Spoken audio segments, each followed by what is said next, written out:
창세기 1장에 하나님의 천지 창조가 끝이 나죠. 2장 3절까지 해서 하나님의 창조와 안식의 창조까지 끝이 나게 됩니다. 그런데 오늘 본문의 말씀을 보면 창조 기사가 또 기록되어 있습니다. 그래서 우리는 의문을 갖게 됩니다. 또 이 창조하는 장면이 1장의 내용과 조금 다른 것 같아서 또한 의문을 갖게 됩니다. 분명 오늘 본문의 말씀은 사람을 만드시는 장면이죠. 창세기 1장에 의하면 사람은 모든 것이 다 만들어진 뒤에 마지막에 사람이 만들어졌습니다. 그리고 하나님은 셋째 날에 풀과 씨 맺는 채소와 각기 종류대로 씨 가진 열매 맺는 나무를 모두 만드셨습니다. 그리고 이것을 사람과 동물에게 먹을거리로 주시기도 했습니다. 그런데 오늘 본문 5절에 보면 이렇게 되어 있어요. 여호와 하나님이 땅에 비를 내리지 아니하셨고 땅을 갈 사람도 없었으므로 들에는 초목이 아직 없었고 밭에는 채소가 나지 아니하였다 하고 기록하고 있습니다.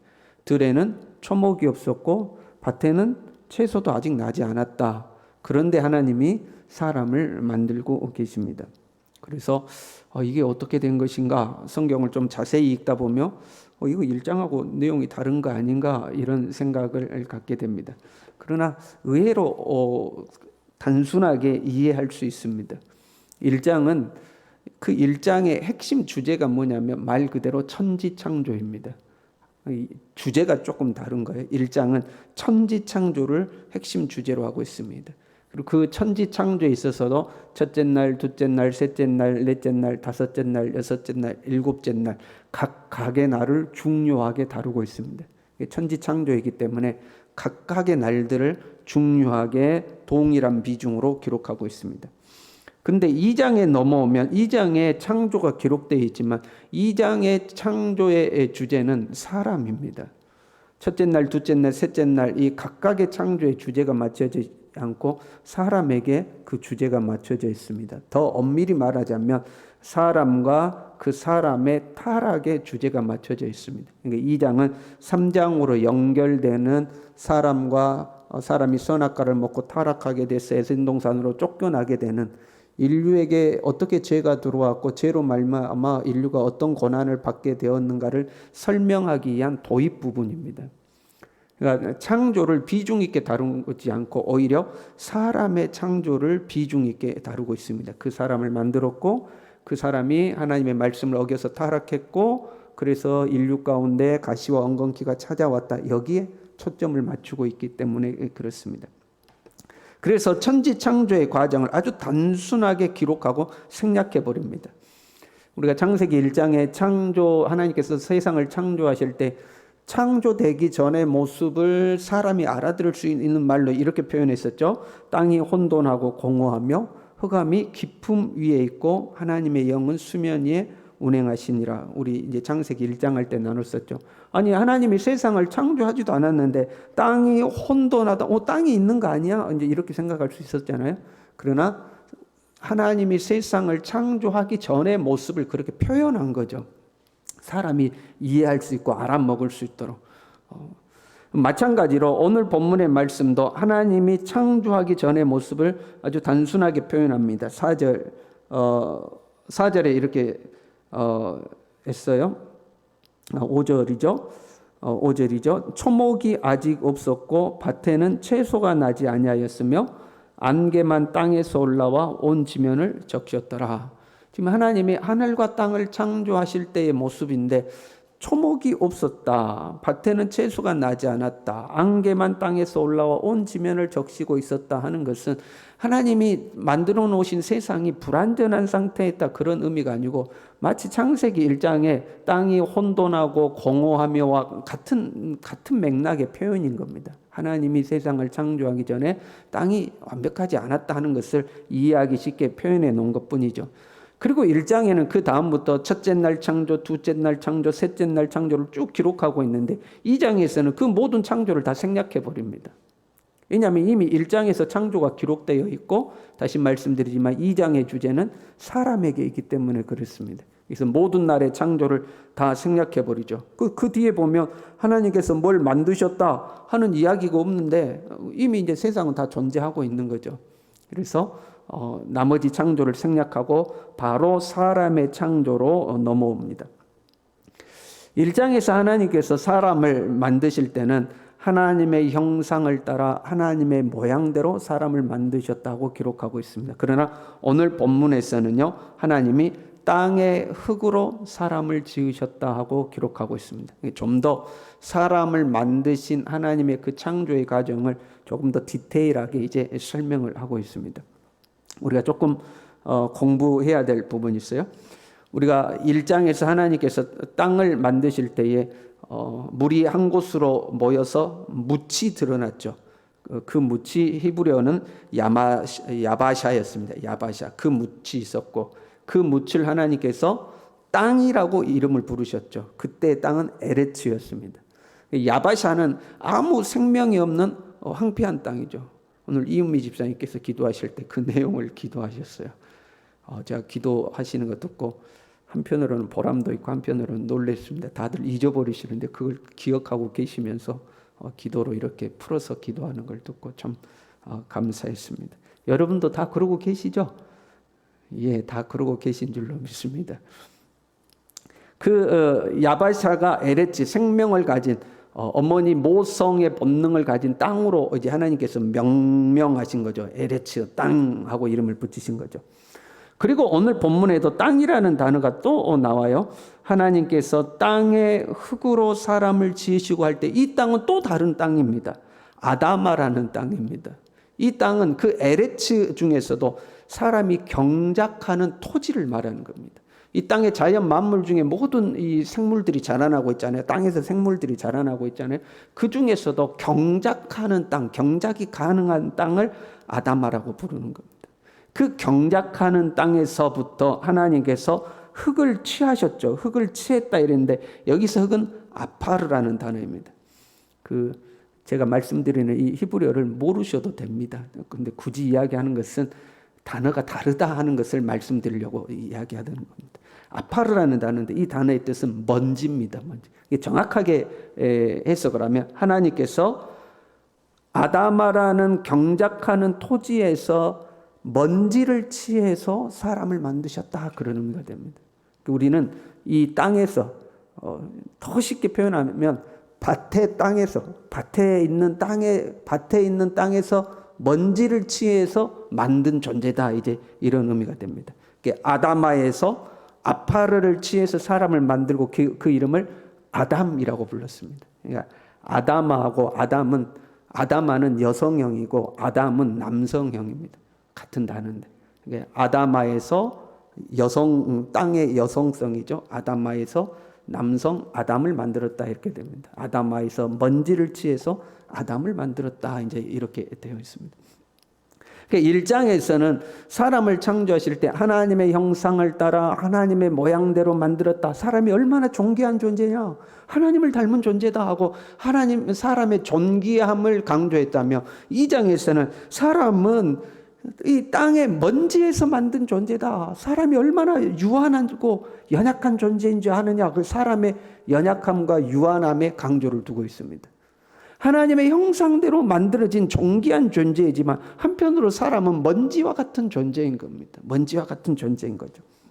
그리고 이 사람은 끊임없이 경작되어야 하는 존재인 것을 강조하고 있습니다.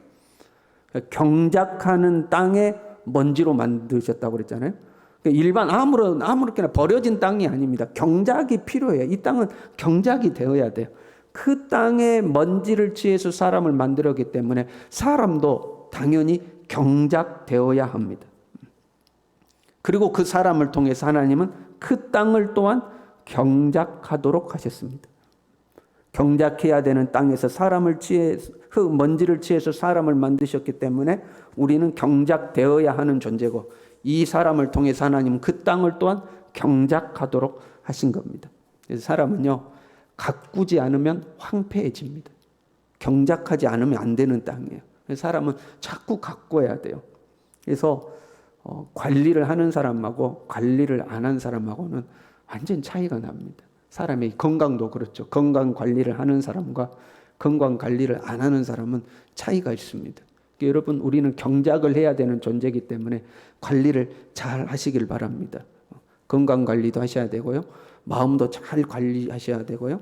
경건 생활도 잘 이렇게 경작을 하셔야 됩니다. 그래야 사람이 아름답게 유지가 됩니다. 그래서 우리 남성도 마찬가지고 여성도 마찬가지고 관리를 좀 해야 돼요. 저도 사람들이 좀 피부 관리를 하라고 그래서 관리를 좀 할까 생각합니다.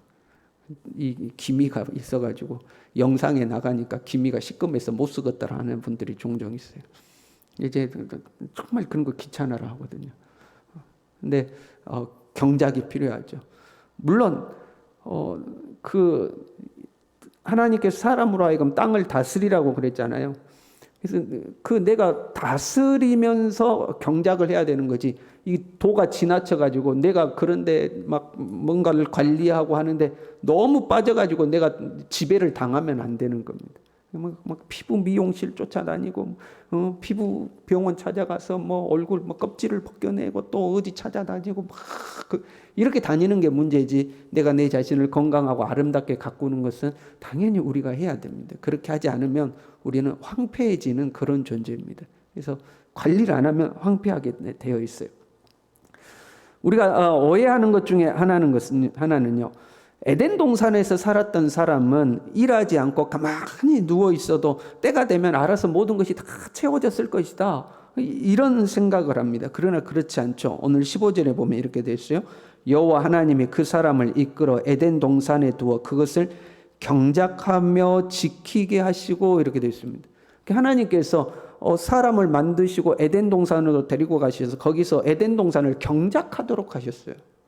에덴 동산도 아담을 통해서 가꾸도록 하신 겁니다. 이렇게 사람은 경작을 받아야 하고 경작을 하는 존재죠. 나도 경작이 필요하고 내 자신이 살고 있는 내 동산도 경작이 필요하는 겁니다. 그렇잖아요. 내가 경작해야 되는 흙에서 만들어졌으니까 나도 경작이 필요해요. 그리고 내가 살고 있는 이 동산도, 하나님이 주신 나의 동산도, 내 삶의 터전도 경작하라고 나에게 주신 거죠. 내 자신도 가꿔야 하고 내가 사는 삶의 터전도 가꿔야 합니다. 우리가 가정을 잘 가꿔야 하죠. 뭐 집안의 인테리어를 잘하라는 의미는 아니고요. 가족 간의 관계, 이 가족 내에서의 질서, 자녀를 양육하는 거 이런 것들 우리가 잘 가꿔야 합니다. 일터도 우리가 계획성 있게 이 사업을 해가며 그 일터도 지혜롭게 잘 경작을 해야 됩니다. 사람 관계도 경작을 해야 됩니다. 내가 살아가는 모든 것들을 잘 관리하고 가꿔야 합니다. 교회도 경작이 필요하죠. 그래서 조직도 있고 규칙도 있고 법도 존재하고 하는 거죠. 그게 다 경작하는 겁니다. 그렇지 않으면 중구난방이 되는 거죠. 이 사람 이야기하고 이 사람 저 사람 이야기하고 뭐 내가 올리하고 질서도 없고 법도 없고 모든 것이 다 틀어지게 되죠. 경작이 필요하죠. 그래서 질서가 있고 조직이 있고 법이 있고 그 안에서 그것들을 가르치고 교육하고 이제 양육하면서 관리를 하게 되는 거죠. 나도 필요하고 내 삶의 터전도 필요하고 그러나 그 무엇보다도 필요한 이 관리 경작은 영적인 것이어야 합니다. 오늘 본문 말씀에 사람을 만드는 아주 독특한 과정이 기록되어 있어요. 우리가 잘 알고 있지만 하나님께서 땅에 흙먼지를 가지고 사람을 만드셨어요. 사람을 지으셨다 이렇게 되는데 이때 짓다라는 말은 빚어 만들었다 그런 말입니다. 도공이 그릇을 빚을 때 쓰는 단어예요. 그러니까 하나님께서 우리를 아주 잘 빚어서 만들었다. 하나님의 작품으로 만들었다 그런 표현이에요. 그러나 하나님이 우리를 아주 기가 막힌 작품으로 그냥 탁 만들어 놨는데 그는 여전히 흙먼지일 뿐입니다. 흙덩어리일 뿐입니다. 하나님께서 그 코에 생기를 불어 넣으시니까 드디어 생명력 있는 존재가 됩니다. 사람은 하나님의 생기가 그 코에 들어와야 첫 번째 호흡이 하나님의 영을 우리는 호흡하는 겁니다. 이 땅에 존재한 모든 것은 공기를 호흡하죠. 그러나 사람은 가장 먼저 하나님의 생명을 호흡하게 되어 있습니다. 그래서 생명력 있는 존재가 된 거죠. 하나님께서 사람의 코에 생기를 불어넣으셨는데 이 생기라는 단어는 네샤마라는 히브리어인데요. 숨, 영혼, 이제 이런 말로 해석이 되는 단어입니다. 우리한테는 익숙한 단어와 똑같은 사용되는 단어가 있는데 루아흐라는 단어와 똑같이 쓰입니다. 루아흐는 영이죠. 영, 바람, 이제 이런 표현입니다. 그러니까 하나님께서 하나님의 숨을 우리 코에 불어 넣으신 겁니다. 하나님의 영을, 하나님의 생명을 우리 코에 불어 넣으셨다, 이런 의미죠. 땅의 흙먼지가 사람이 되는 것은 하나님의 생명이 우리 안에 들어왔을 때에, 하나님의 영이 우리 안에 들어왔을 때에 흙먼지 같은 존재가 생명력 있는 존재로 바뀌게 되는 겁니다. 거꾸로 이야기하면 이 하나님의 생명이 없으면 사람은 흙먼지 같은 존재다, 이제 이런 표현이 돼요. 흙먼지 같이 허망한 존재인 겁니다. 간혹 뉴스들을 보면 야, 인간이 어떻게 저렇게 살 수가 있나 싶은 뉴스들이 보도될 때가 있죠. 야, 어떻게 사람이 자기 자식을 저렇게 할 수 있냐? 어떻게 사람이 자기 부모를 저렇게 할 수 있냐? 어떻게 사람이 자기 가족을 저렇게 할 수 있냐 하는 정말 극악무도한 뉴스들이 보도되는 경우들이 있죠. 사람이란 게 그런 존재입니다. 하나님의 생명이 없는 사람이란 짐승하고 다를 바가 없는 겁니다. 그냥 흙먼지일 뿐인 겁니다. 여러분 그렇지 않습니까? 우리가 만약에 예수님을 안 믿는다면, 하나님이 없다고 생각한다면, 죽어서 이 세상이 끝이라고 생각한다면 여러분 마음대로 살지 않겠습니까? 내가 하고 싶은 거 다 하고 살지 않겠습니까? 어차피 죽으면 끝나서 흙먼지가 되어 사라져버리는 인생이라면 그냥 하고 싶은 거, 누리고 싶은 거 다 하고 살지 않겠습니까? 근데 하나님의 생명이 있으면 이 육체는 흙으로 가서 흙먼지가 될지라도 내 코에 불어넣으신 하나님의 생명은 영원하다는 것을 우리는 믿죠.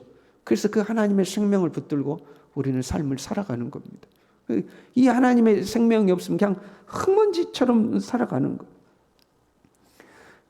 그래서 이 하나님의 생명이 우리 안에 들어와서, 보세요. 하나님의 생명이 들어오니까 우리가 생각합니다. 우리가 말합니다. 우리가 의지를 가지고 움직이기 시작합니다.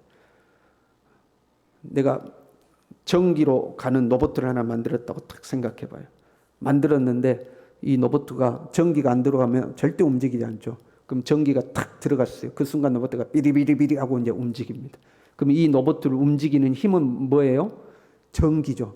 전기가 이 로봇을 다스리는 겁니다. 마찬가지로 우리 안에 하나님의 생명이 들어오기 전에는 우리는 그냥 흙덩어리였습니다. 근데 하나님의 생명이 들어오니까 드디어 생명력 있는 존재가 되어서 말하고 생각하고 움직이는 존재가 되었습니다. 무슨 말이냐면 흙먼지로 만들어지는 이 사람을 경작하는 힘이 어디에 있느냐? 하나님의 생명에 있다는 겁니다. 우리는 경작을 받아야 되는 존재라고 말씀드렸죠. 경작하는 흙에서 만들어진 존재니까. 무엇으로 경작을 받느냐? 우리의 건강을 경작하는 것 중요합니다. 우리의 마음을 경작하는 것도 중요합니다. 우리의 삶의 터전을 경작하는 것도 중요합니다. 그러나 그 근본적인 힘은 어디에 있느냐? 하나님의 생명, 하나님의 영이 우리를 경작하는 근본된 힘인 겁니다. 이게 있어야 하나님이 만드신 온전한 사람으로 살아가는 거죠.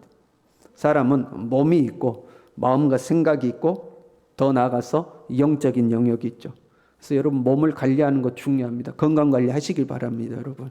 하나님이 나와 함께 하시니까 나는 모세처럼 120살이 되어도 까딱 없을까요? 절대 그렇지 않습니다, 여러분. 우리에게 맡겨주신 몸이니까 우리가 관리를 잘 해야 됩니다, 관리를. 그래서 건강하게 내 자신을 관리해야 됩니다.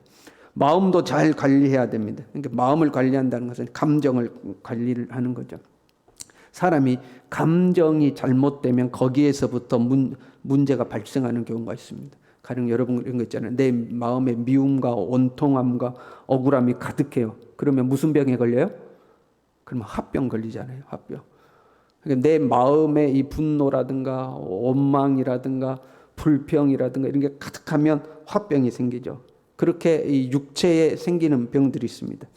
또 한편으로 이 마음에서 나오는 병들이, 그러니까 마음에 상처가 많다거나 억압되었다거나 사랑이 결핍되었다거나 내가 미움을 받고 살았다거나 이러면 우리의 이제 마음의 건강이 해쳐지죠. 그러면 우울증이 있다거나 불안이 있다거나 자존감이 결여되어 있다거나 하는 이 어떤 마음과 정신의 문제들이 발생하기도 합니다. 그래서 몸과 마음을 잘 관리해야 돼요. 그러나 그것보다 더 중요한 것은 영적인 관리를 해야 됩니다. 내가 아무리 육체적으로 어려움이 있다 할지라도, 내가 아무리 마음에 어려움이 있다 할지라도 하나님의 영이 우리 가운데 강력하게 역사하면 우리의 몸도 마음도 회복되는 것을 우리는 종종 경험하게 됩니다. 하나님의 은혜의 역사가 있으면 아무리 상처가 있는 곳이랄지라도 그걸 회복시켜 가죠.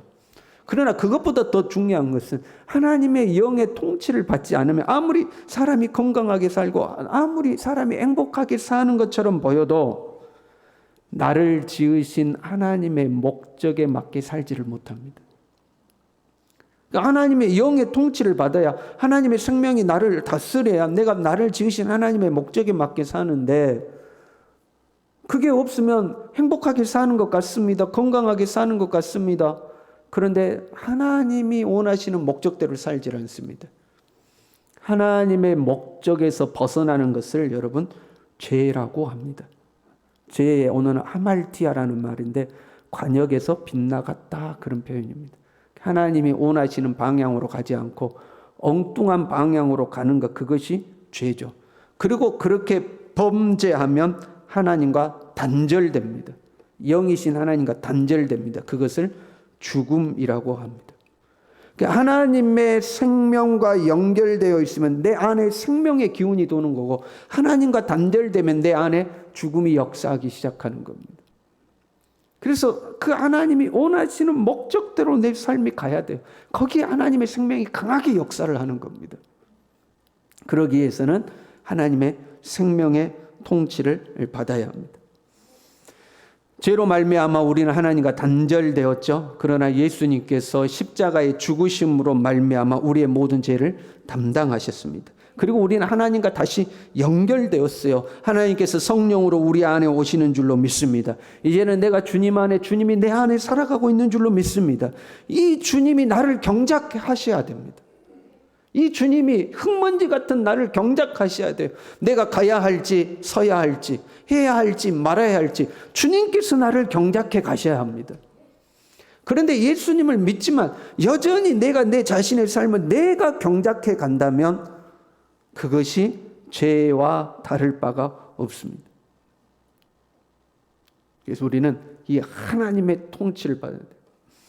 영적인 관리가 안 되면, 영적 관리가 안 되면 내 안에 소위 말하는 하나님의 은혜가 점점 식어지죠. 그 성령의 역사가 점점 소멸되어 가죠. 그러면 교회는 나오지만 예배도 드리는 것 같은데, 기도도 하는 것 같은데 삶에서 하나님의 다스림은 받지를 않습니다. 사실 그게 문제거든요.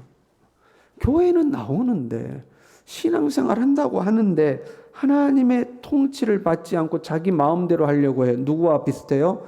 아담과 하와와 비슷하잖아요. 하나님의 통치에서 벗어서 내가 하나님이 되려고 하는 것, 내 마음대로 하려고 하는 것, 그게 아담과 하와가 지은 죄거든요. 근데 우리가 그런 모습을 가지고 있어요. 하나님이 살아계심을 인정하는데 부인하지 않는데, 그러나 내 삶에서는 내가 내 마음대로 살려고 하는 거죠. 하나님의 다스림을 안 받는 거죠. 그래서 우리는 충만해야 됩니다. 충만해야 됩니다.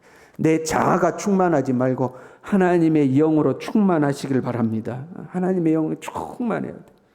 그것을 위해서 경건의 삶을 경작하는 겁니다. 말씀과 기도의 삶, 예배의 삶, 성도와의 교제의 삶, 그걸 통해서 내 안에 하나님의 영이 가득 차기를, 그걸 위해서 우리의 경건의 삶을 관리하고 경건의 삶을 경작하는 것. 그걸 통해서 우리는 날마다 매 시간마다 하나님의 영의 공급을 받는 겁니다. 기억해야 되는 거 있어요. 중요한 것은 경건의 행위가 아닙니다. 여러분, 우리가 왜 경건의 행위를 하죠? 왜 말씀 보고, 왜 기도하고, 왜 지금 모여서 예배를 드리죠? 경건의 행위의 목적이 있는 것이 아니라 이 경건의 행위를 통해서 하나님께서 우리의 코에 하나님의 생명을 불어넣으셔야 됩니다. 그래서 지금 우리는 경건의 행위하는 자리는 하나님으로부터 생명을 호흡하기 위해서 온 겁니다. 기도를 통해서 생명을 호흡하고, 말씀을 통해서 생명을 호흡하고, 예배를 통해서 생명을 호흡하는 겁니다. 그래서 하나님의 생명이 우리 안에 공급이 되어서 내 안에 하나님의 생명이 가득해서 내 자신을 통치해 가는 겁니다. 그게 우리의 경건의 삶의 경작의 목표가 되어야 됩니다. 저와 여러분이 몸이 건강하시길 바랍니다. 마음도 건강하시길 바랍니다. 무엇보다도 영적으로 건강하시길 바랍니다. 몸도 잘 관리하시고 마음도 잘 관리하시고 가정도 잘 관리하시고 여러분의 일터도 잘 관리하시고 그냥 손 놓고 있으면 되지 않아요. 하나님은 경작하라고 했어요. 잘 관리하시고 무엇보다도 우리의 영적 삶을 잘 관리하여 날마다 하나님의 생명으로 충만할 수 있기를 바랍니다. 기도하겠습니다.